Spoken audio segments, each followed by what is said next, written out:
Alors bonsoir, alors ce soir, enfin je vous dis ce soir parce que pour moi on est le soir, mais comme ma vidéo sort à 6h30, à mon avis je suis pas très dans le bon timing.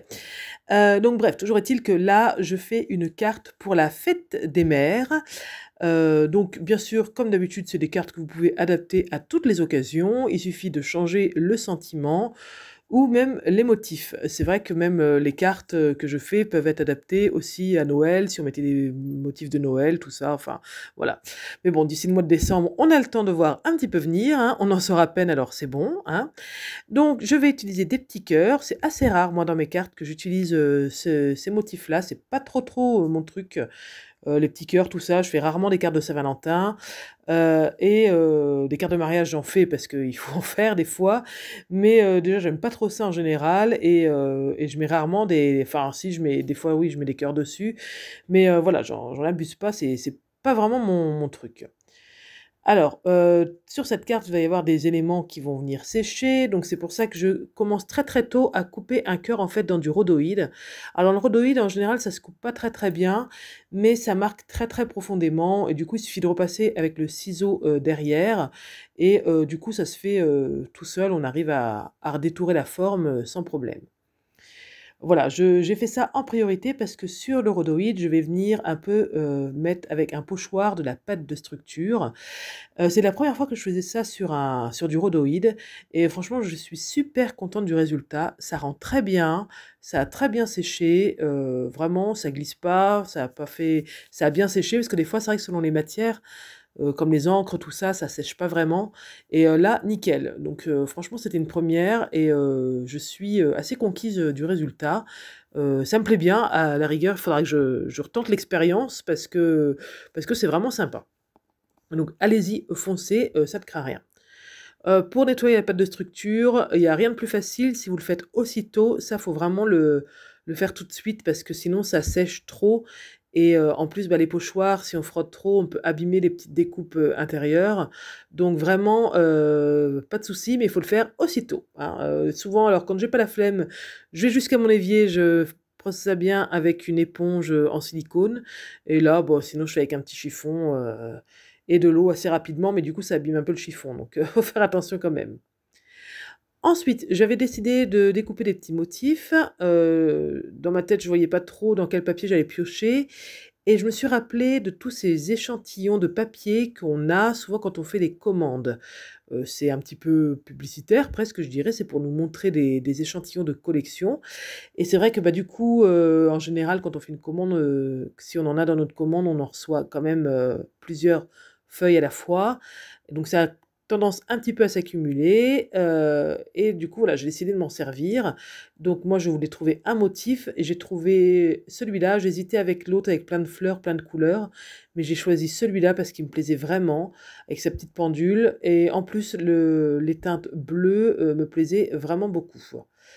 En plus, il était du bon côté, là où j'ai mis le papier, donc c'était parfait. Voilà. C'est vrai qu'en les regardant, je me suis dit: «Il y a vraiment des papiers qui sont magnifiques, hein». Sans surprise, hein, les marques, sur lesquelles j'ai reflashé là sur mes échantillons, c'est surtout Craft O'Clock. Après toutes les marques ne font pas ces échantillons-là. Il y avait pas Ciao Bella, il y avait pas Stemperia, donc voilà mais voilà, c'est vrai que Craft O'Clock là, bah, c'est d'ailleurs un papier Craft O'Clock que je me sers, c'est vraiment magnifique ce qu'ils font, c'est vraiment sympa. Donc une fois que j'ai choisi mon motif, je sais qu'on est du coup sur les teintes bleues. Je vais pouvoir donc prendre du bleu pour, faire ma carte.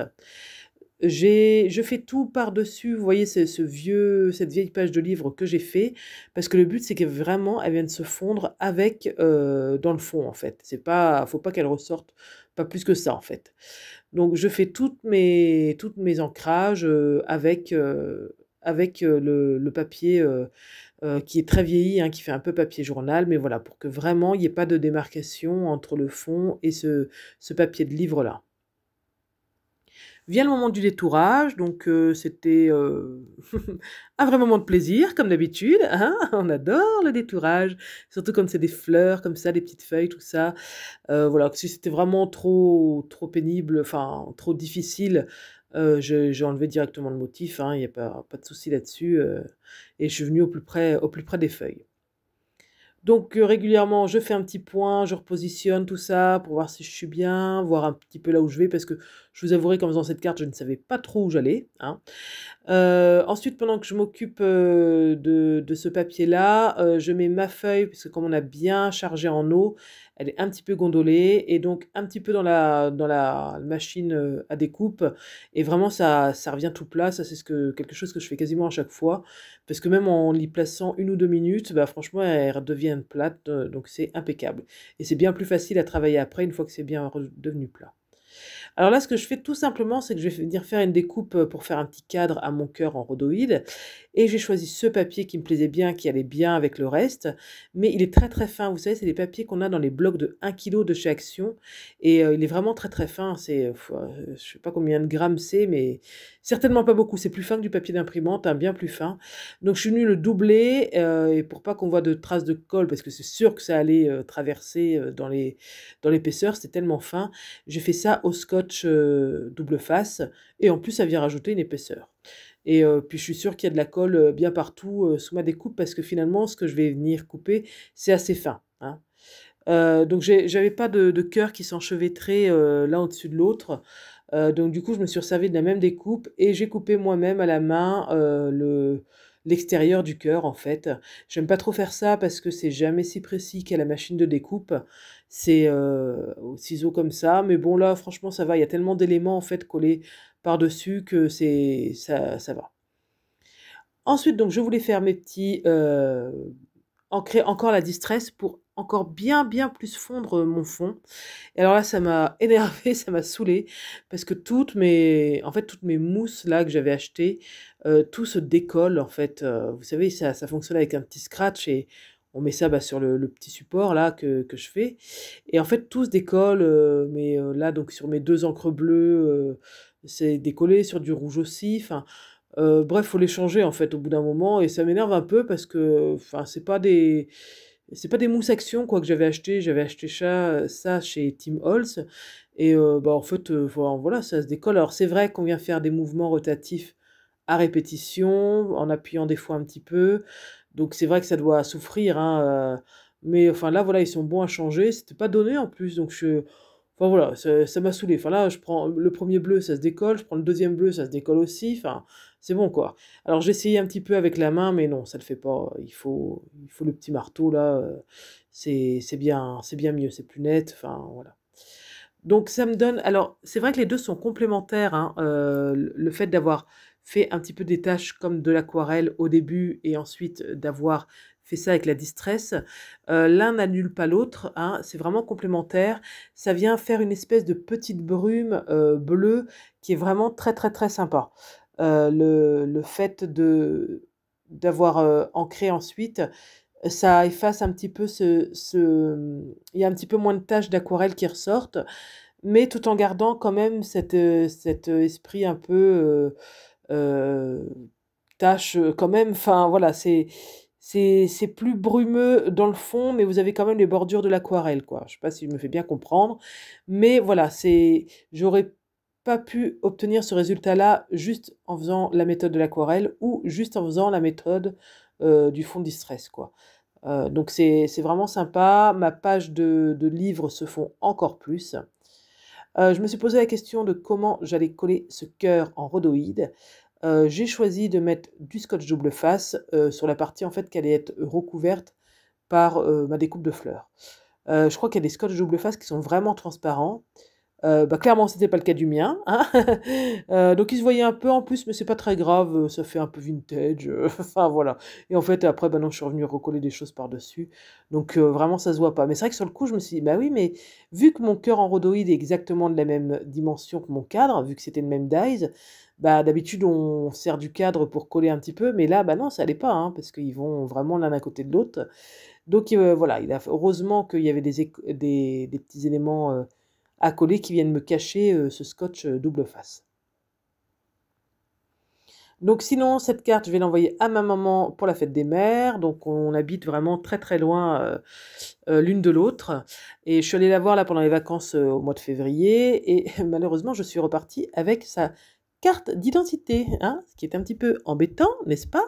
En fait, je suis allée lui retirer un colis, dans un magasin, donc j'avais pris sa carte d'identité et bah, je l'ai gardée, hein, forcément, hein, bien au chaud dans mon porte-monnaie. Je m'en étais aperçue, sur le chemin du retour et je me suis dit: «Il faudra que je lui envoie» et là, ça fait quand même, 1 semaine que je suis rentrée et bah, je l'ai toujours et je me suis dit: «Oh bah, en fait, elle était encore restée au chaud dans mon porte-monnaie, je l'avais encore oubliée». Donc là, cette fois-ci, je l'ai sortie, je me suis dit: «Il faut que je lui envoie» et en plus, bah, comme c'est la fête des grands-mères, ça tombe bien, ça fait l'occasion de lui faire cette petite carte que j'aime beaucoup. En plus, bah, le bleu, c'est sa couleur préférée, donc c'est parfait. Je sais pas si c'est trop son style à elle, je sais qu'elle est en général, elle se sert plus de papier déco qu'elle colle, mais bah, écoutez, c'est comme ça, j'espère que ça va lui plaire quand même. En tout cas, moi, elle me plaît, beaucoup, hein, donc j'espère que ça va lui plaire aussi et en plus, bah, du coup, en plus de lui souhaiter une bonne fête des grands-mères, je vais pouvoir enfin lui renvoyer sa pièce d'identité. Je sais même pas si elle s'est aperçue qu'elle l'avait plus et en plus, il faut que je lui dise quand même parce que, bon, elle va bientôt recevoir la carte, hein, bien sûr, mais je vais la poster tout de suite là. Mais je me dis: «Mais si ça se trouve, elle la cherche comme une folle, elle a complètement oublié qu'elle me l'avait donnée pour le colis, ça fait quand même 10 jours». Donc voilà. Je vais peut-être quand même lui envoyer au moins un petit texto, hein. Je vieillis un petit peu, les bords, ça comme on est quand même sur un esprit un peu vintage presque avec cette un peu calligraphie, ces couleurs, tout ça, ça va très, très bien, avec la carte. Je me suis pas servi de mon distresseur pour vieillir, les bords, je me sers de mon ciseau. Franchement, c'est aussi pratique, hein, finalement, hein, et j'aime mieux avec le ciseau parce que c'est un vieillissement qui est plus irrégulier. Qu'avec le distresseur, c'est plus régulier, en fait. C'est vraiment la même épaisseur de trait.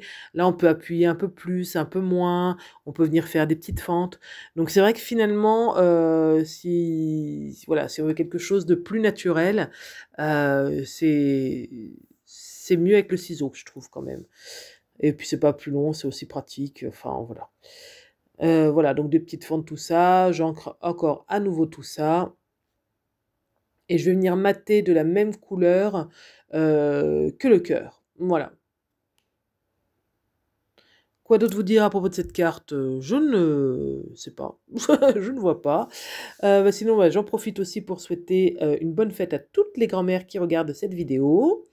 Voilà, passez une très, très bonne journée dimanche. Cette vidéo sort un petit peu en avance, donc pour celles qui cherchent l'inspiration pour leur grand-mère, bah, écoutez, allez-y, inspirez-vous-en, il y a pas de souci. Changez les couleurs, changez les motifs, hein. Mais en tout cas, alors ça ressort pas trop en vidéo, mais le fait qu'il y ait le cœur en rhodoïde, vraiment, c'est vraiment sympa. Ça fait un aspect un petit peu brillant, un petit peu vitre sur la carte, mais c'est vrai qu'en vidéo, ça se voit pas, donc mais ça apporte vraiment, quelque chose. C'est bien plus brillant, c'est très sympa. Je me sers de cette petite planche avec des petits mots. Alors c'est en anglais, c'est pas trop le fort de ma maman, je crois, mais je trouvais que ça allait bien en fait, cette typographie, ces petits mots là que je pouvais glisser comme ça. Bon, c'est relativement, facile à comprendre. Puis bon, il y a le petit mot à l'intérieur, hein, forcément que je vais écrire. Mais voilà, je trouvais que c'était pas mal. Je les ai ancrés en bleu pour qu'ils ressortent un peu moins en fait, qu'ils soient plus fondus, dans la carte. Bien sûr, quelques petites gouttes d'enamel dots, maintenant vous me connaissez, ça fait partie presque de l'intégralité de mes créations. Je trouve que ça finit la carte. Et voilà, donc j'ai mis du blanc et du bleu et voilà, ma carte est enfin, terminée. Je vous fais quelques petits zooms pour regarder tout ça. Je vous remercie d'avoir regardé, la vidéo jusqu'au bout et je vous dis plein de bisous et à vendredi matin prochain. Bye bye.